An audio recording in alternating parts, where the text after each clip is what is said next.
Pada tahun 1945 ketika fasis Jepang gagal, pasukan Soviet melancarkan serangan terhadap sisa-sisa fasis Jepang. Orang-orang Jepang yang masih ada di sana dengan panik membantai orang-orang Cina. Tiba-tiba seorang pria berdiri dari tumpukan mayat. Namanya Yang Yufu, juga satu-satunya orang Tionghoa beruntung yang masih tinggal di sini. Dia berdiri tegak, matanya menyala dengan kebencian nasional saat dia menatap musuh. Orang Jepang memuat peluru. Tepat pada saat ini, tank Soviet menabrak dinding. Yufu juga lolos dari kematian karena itu. Setelah diselamatkan, karena mereka tidak tahu bahasa satu sama lain, mereka tidak dapat berbicara secara normal. Tentara Soviet melemparkan sepasang sepatu kepadanya. Yufu segera mengerti, jadi orang ini tidak akan menyakiti dia. Kemudian dia dan pasukan Soviet kembali ke barak. Namun di tengah jalan, pengemudinya tersesat. Akhirnya, harus ikuti jejak yang ditinggalkan oleh tank. Tanpa diduga berjalan ke ladang ranjau Jepang.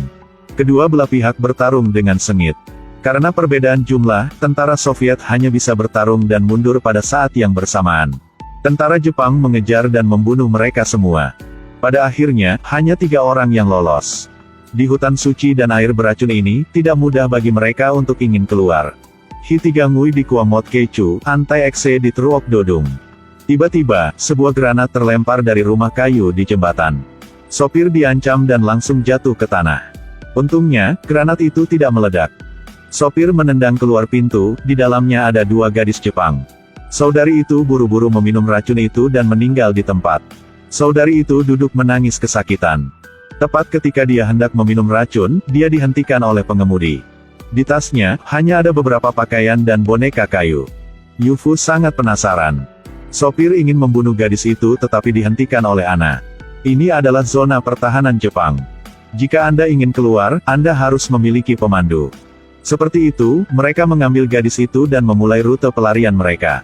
Namun, mereka sudah meremehkan gadis Jepang yang lemah ini. Dia memimpin ketiga orang itu ke ladang ranjau yang telah ditata oleh Jepang. Orang Jepang memaksa orang-orang untuk memasukkan mereka ke dalam karung. Kemudian tuangkan bensin pada mereka dan bakar mereka. Akhirnya mengikat lebih banyak bahan peledak ke mulut tas dan melemparkannya ke sungai.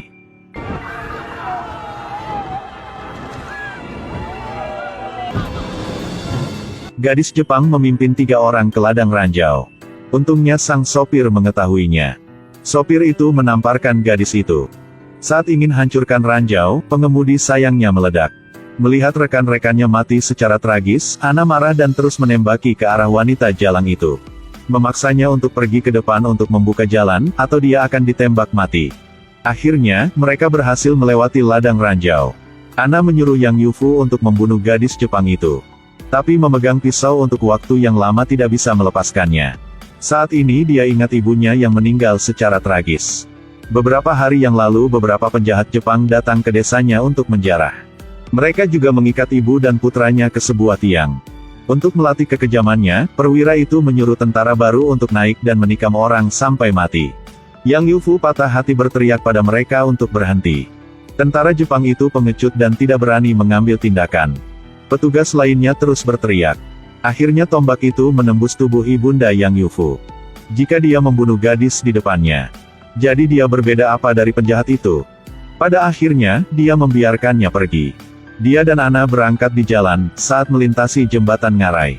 Yang Yufu terpeleset sembarangan sehingga gadis di belakangnya jatuh ke rawa. Gadis itu dengan cepat tenggelam dalam-dalam. Yang Yufu tidak ragu-ragu untuk mengeluarkan pistol dan membiarkan gadis itu memegangnya. Tiba-tiba terpeleset. Jadi gadis itu memegang pistol di tangannya. Ana dan Yang Yufu sama-sama khawatir dia akan menembak mati mereka. Tapi sampai lumpur naik ke lehernya, dia tidak menarik pelatuknya. Akhirnya, keduanya bergabung untuk menarik gadis itu keluar dari lumpur. Di malam hari, gadis itu membungkuk untuk mengungkapkan rasa terima kasihnya kepada Yang Yufu. Yang Yufu menatap gadis itu, matanya dipenuhi amarah. Mengingat hari-hari ketika dia disiksa di kamp konsentrasi. Dia awalnya ingin memukul gadis Jepang ini, tetapi dia hanya bisa menahan kepalanya dan menangis. Pada hari ketiga, mereka akhirnya berhasil keluar dari hutan lebat. Melihat pesawat tempur Jepang ditembak jatuh oleh Uni Soviet. Pesawat meledak, menyebabkan rumput kering terbakar. Mereka bertiga bergegas ke depan. Merasa seperti akan tenggelam ke dalam lautan api. Untungnya, gadis Jepang ini memiliki banyak pengalaman hidup. Berdiri, kita tidak boleh berlari ke arah angin, sehingga kita tidak akan bisa berlari menembus api. Dia mengeluarkan kotak korek api Ana dan membakar rumput di dekatnya. Dia kemudian menutupi kepalanya dengan tas dan berbaring di tanah terbuka yang terbakar. Sama seperti itu, api melayang keluar dari tempat mereka. Mereka bertiga berdiri dari abu, wajah mereka diolesi seluruh. Melihat wajah satu sama lain, mereka tidak bisa menahan tawa. Senyum Yang Yufu tiba-tiba menghilang. Dia mengambil pisau di tangannya, lalu memotong tali yang mengikat gadis itu. Sekarang baru tahu bahwa nama gadis ini adalah Souji dan dia bisa berbicara bahasa Cina. Pada usia 4 tahun, dia pergi bersama ayahnya ke Gunung Daihonganling. Kedua orang tuanya meninggal dalam perang. Setelah beberapa hari berhubungan, keduanya juga perlahan mulai saling percaya. Souji mengerti topografi tempat ini, utara adalah hutan pegunungan yang luas. Hanya pergi ke selatan yang bisa keluar. Ketiganya masuk melalui hutan terpencil. Ana sangat lapar sehingga dia mengambil jamur liar dan membawanya pulang untuk dimakan. Hari itu Ana pergi keluar mencari makanan, sayangnya tersesat. Souji menyuruh Yang Yufu melepaskan tembakan untuk memberi isyarat agar Ana mengetahui arah. Tetapi Yang Yufu merasa bahwa hal itu akan membuat tentara Jepang datang ke sini, jadi dia tidak melakukannya. Begitu saja, mereka duduk di sana dan menunggu selama 2 hari dan tidak melihat Ana. Tiba-tiba terdengar suara berisik di rerumputan. Mereka mengira Ana sudah kembali. Dan hasilnya, keduanya baru saja menoleh ketika mereka melihat seekor harimau keluar dari semak-semak. Perlahan mendekati mereka. Souji ketakutan dan jatuh ke tanah. Yang Yufu juga diancam dengan tubuh kaku. Dia tidak tahu bagaimana menggunakan pistol ini. Tepat pada saat harimau itu datang, Yang Yufu panik dan akhirnya bisa menembak membuat harimau ketakutan. Harimau itu ketakutan dan pergi. 2 orang duduk di tanah masih shock. Ana mendengar suara tembakan dan akhirnya menemukan jalan kembali. Dia dengan senang hati berlari untuk memeluk Yang Yufu. Souji sepertinya cemburu. Sejak saat itu, takdir mereka seolah menyatu. Yang Yufu membawa Souji dan mengarungi sungai. Ana dan Souji bermain bersama di tepi sungai. Yang Yufu sangat ingin tahu tentang senjata ini. Dia mengambil sebuah granat.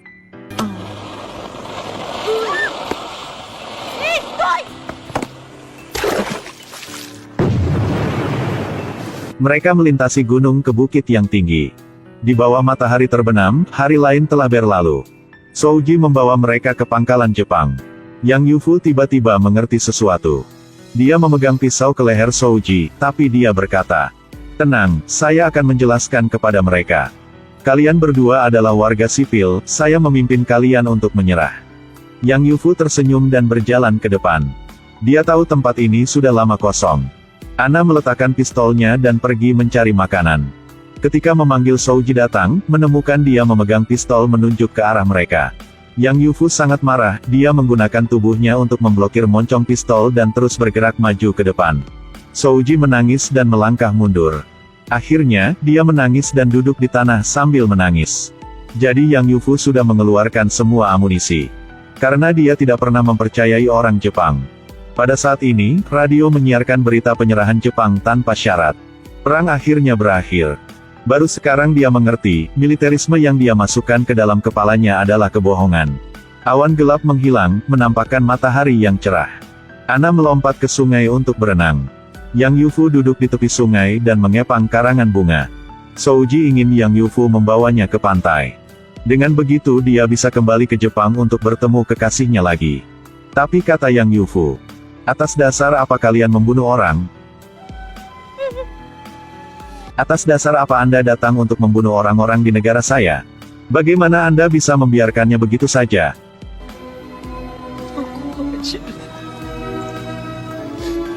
"Maaf. Apakah permintaan maaf cukup? Banyak nyawa orang sudah hilang."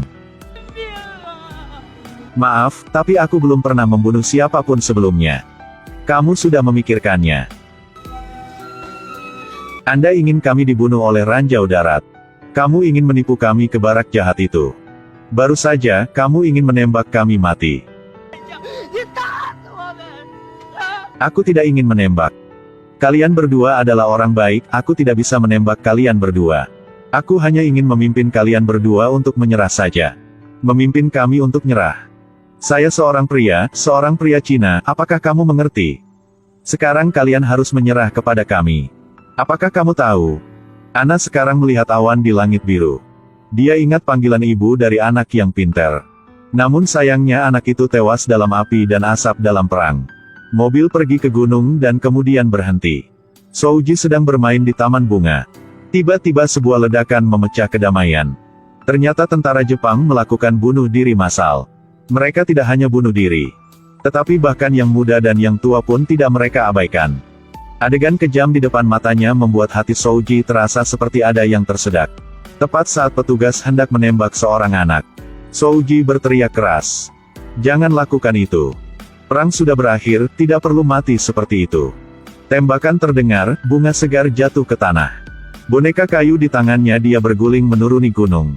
Pada saat kematiannya, dia tidak tahu kekasihnya di hari kedua setelah Jepang menyerah. Setelah dipaksa oleh atasannya untuk bergabung dengan tim bunuh diri demi neraga, dia bergegas ke kapal Soviet lalu meledak dan mati. Yang Yufu dan Ana sangat marah. Mereka nabrak mobil ke kerumunan orang Jepang. Kirim para setan tidak ada manusiawi ini ke neraka. Setelah pertempuran, tentara dan warga sipil Jepang yang terluka tetap hidup. Yang Yufu mengambil boneka kayu punya Souji. Pertahankan sampai sekarang. Semoga dunia damai selamanya, semoga perang tidak pernah terjadi.